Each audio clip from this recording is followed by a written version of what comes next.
नीरज के पास police station से phone आता है।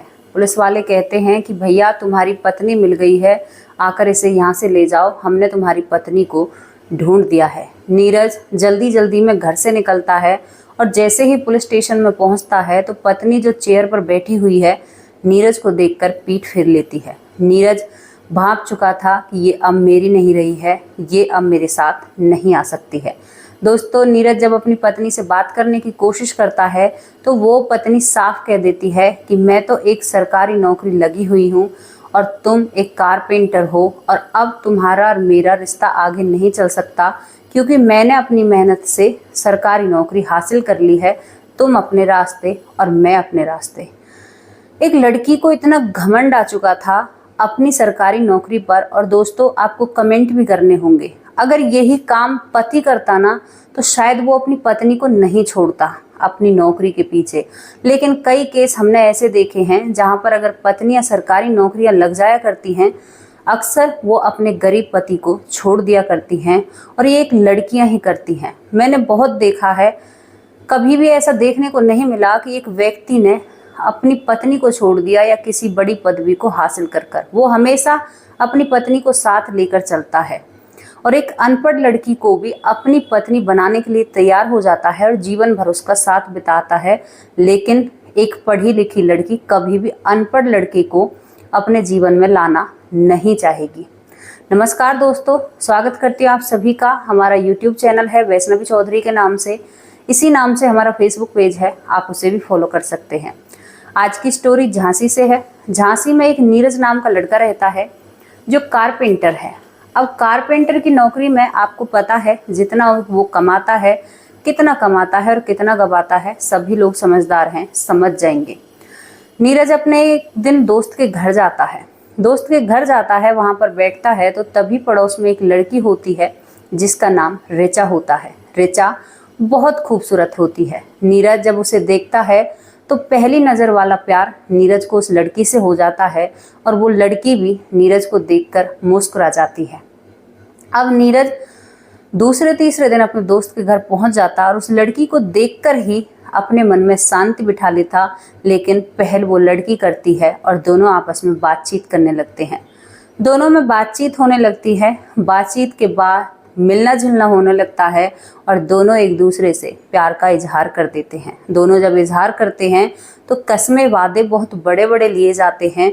और यहाँ पर दोस्तों, अब दोनों अपने घर वालों से शादी की बात करते हैं। नीरज का तो कोई है नहीं, लेकिन जो ऋचा थी, इसका परिवार था। ऋचा अपने परिवार से बात करती है तो माता पिता साफ मना कर देते हैं कि हम नीरज के साथ तुम्हारी शादी नहीं कर सकते, क्योंकि नीरज इतना सुंदर नहीं है और तुम बहुत खूबसूरत हो।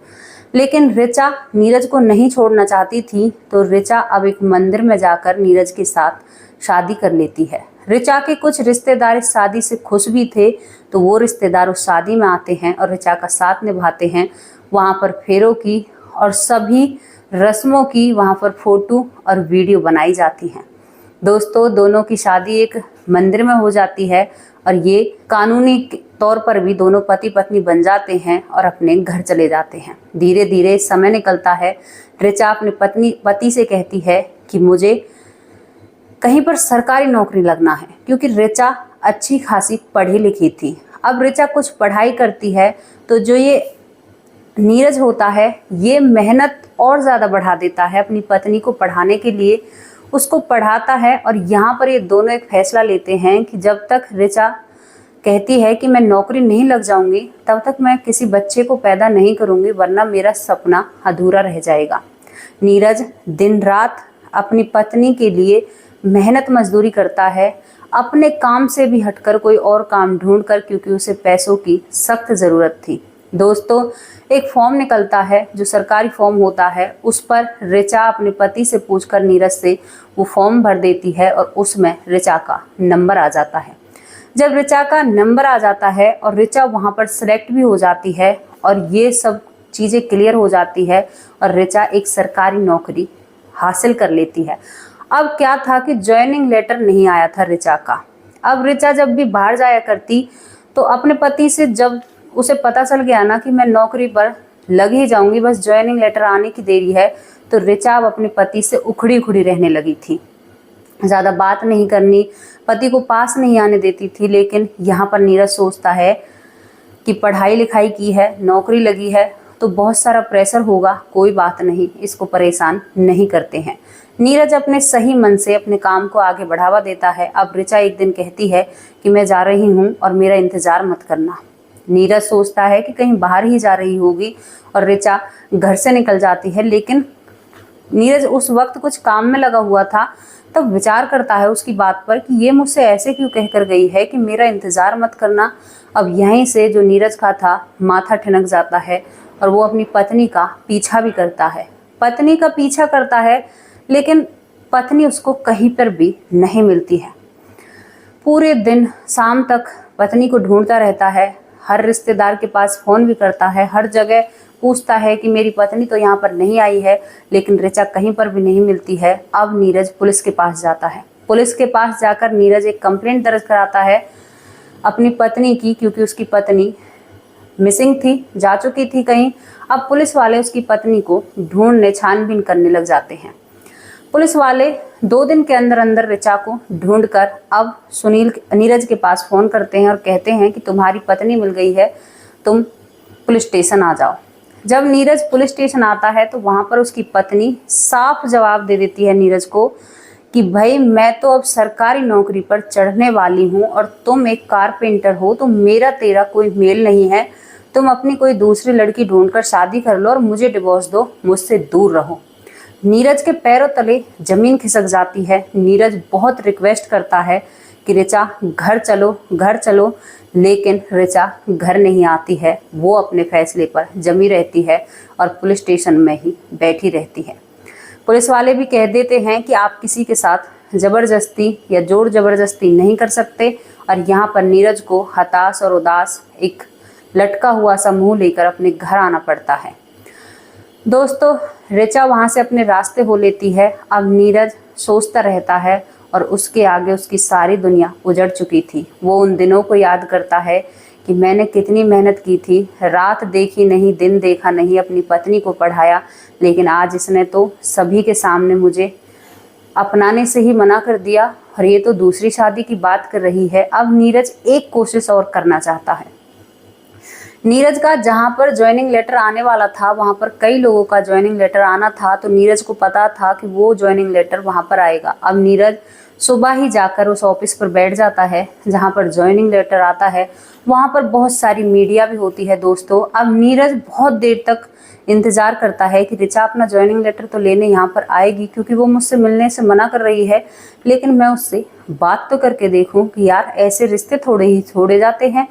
अब दोस्तों, जो नीरज है उसे सुबह से शाम होने को आई, लेकिन ऋचा ज्वाइनिंग लेटर लेने ही नहीं आती है।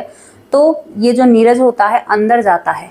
अंदर जाकर वहाँ का जो स्टाफ होता है जो लेटर बांट रहे हैं उनसे नीरज रिक्वेस्ट करता है कि साहब मेरी पत्नी जो अभी अभी उसका ज्वाइनिंग लेटर आया होगा, तो वहाँ पर पहले तो वो स्टाफ मना कर देता है, लेकिन जैसे ही नीरज की हालत देखते हैं तो वो लोग कहते हैं कि तुम अपनी पत्नी का हमें नाम बताओ।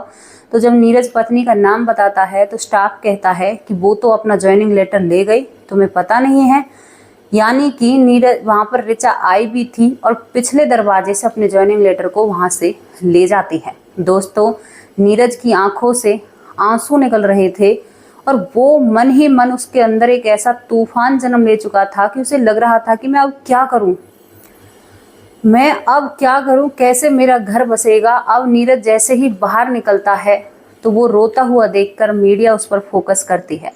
जब मीडिया फोकस करती है तो मीडिया वाले पूछते हैं कि भाई तुम क्यों रो रहे हो, तो वहाँ पर नीरज अपना सारा दुख मीडिया के सामने रो देता है, क्योंकि वो बहुत दुखी और परेशान होता है। कहता है कि बाबूजी, मैंने अपनी पत्नी को बहुत पढ़ाया था, मैंने रात को भी मेहनत की थी, रात को भी काम किया था, दिन को भी काम किया था, तब मैंने उसे सरकारी नौकरी तक पहुँचाया, लेकिन आज वो मुझे छोड़कर पीछे के रास्ते से भाग गई और मेरे साथ रहने से मना कर रही है और मेरे ऊपर डिवोर्स केस भी फाइल कर रही है। जब ये बात मीडिया सुनती है तो बहुत सारी बातें पूछी जाती हैं। वहाँ पर वो बताता है कि मेरी और इसकी लव मैरिज भी थी और वो इन सब बातों को रोते हुए कहता है। अब नीरज के हाथ में सारे प्रूफ थे, वो वीडियो, वो फोटो जो शादी की होती हैं, वो सभी कुछ नीरज मीडिया के सामने दिखा देता है क्योंकि जब नीरज का आंखों में आंसू थे तो मीडिया को पता चल चुका था ये परेशान है, तो 2-3 दिन तक इस बात पर बहुत चर्चा होती है और नीरज के घर भी मीडिया पहुंच जाती है, तो सभी फोटो और तस्वीरें, सब चीज़ें वो मीडिया के सामने रखता है। लेकिन दोस्तों, इन सब चीज़ों से भी नीरज को शायद ये ऋचा नहीं मिलेगी। इनका जो केस है वो फैमिली कोर्ट में चल रहा है, अभी कुछ भी इस पर हुआ नहीं है, लेकिन ये जो कहानी थी ये काफ़ी चर्चित रही थी मीडिया में और इस पर मतलब लोगों की अपनी अपनी राय थी। दोस्तों, इस कहानी के ऊपर एक भोजपुरी सॉन्ग भी बना है, मतलब वो समझ में तो नहीं आता है लेकिन वो भी बना है, तो आप इस पर अपनी क्या राय रखना चाहते हो। अब यहाँ पर हमने वीडियो में स्टार्टिंग में एक बात बोली थी कि हम एक लड़का पढ़ा लिखा हैंडसम, उसमें कोई भी कमी नहीं होनी चाहिए, ऐसा ढूंढते हैं। लेकिन क्या कभी किसी ने लड़कों के बारे में सोचा है? एक लड़का हर तरीके की लड़की को अपनाने के लिए तैयार हो जाता है, ज़्यादातर, सभी के लिए तो नहीं बोला है लेकिन ज़्यादातर देखा गया है। लड़की अगर पढ़ी लिखी भी नहीं होती है तो एक पढ़ा लिखा लड़का अनपढ़ लड़की को एक्सेप्ट कर लेता है। लेकिन ऐसा क्यों देखने को मिलता है कि एक पढ़ी लिखी लड़की अनपढ़ लड़के को, या वो लड़के का स्टेटस कम है तो उसे एक्सेप्ट क्यों नहीं कर पाती, उसके साथ एडजस्ट क्यों नहीं कर पाती? ये क्यों का जवाब कहीं पर भी नहीं मिलता है दोस्तों। ये कुछ ऐसी कमी है जो हमेशा कचोटती रहती है हमें। आपको स्टोरी कैसी लगी, इस पर अपनी राय ज़रूर रखना। ऐसी कहानियाँ, और ये सच्ची कहानी है, हर स्टोरी हमारी सच्ची होती है, बस थोड़ी सी फेरबदल की जाती है उन्हें सुंदर बनाने के लिए। तो जैसी भी आपको स्टोरी लगी हो, अपनी राय ज़रूर छोड़कर जाना, इससे हमें भी बहुत अच्छा लगता है, आगे बढ़ने का मौका मिलता है। कल फिर हाजिर होंगे एक और ऐसी ही सच्ची स्टोरी के साथ, किसी नई कहानी के साथ। नमस्कार, जय हिंद, जय भारत।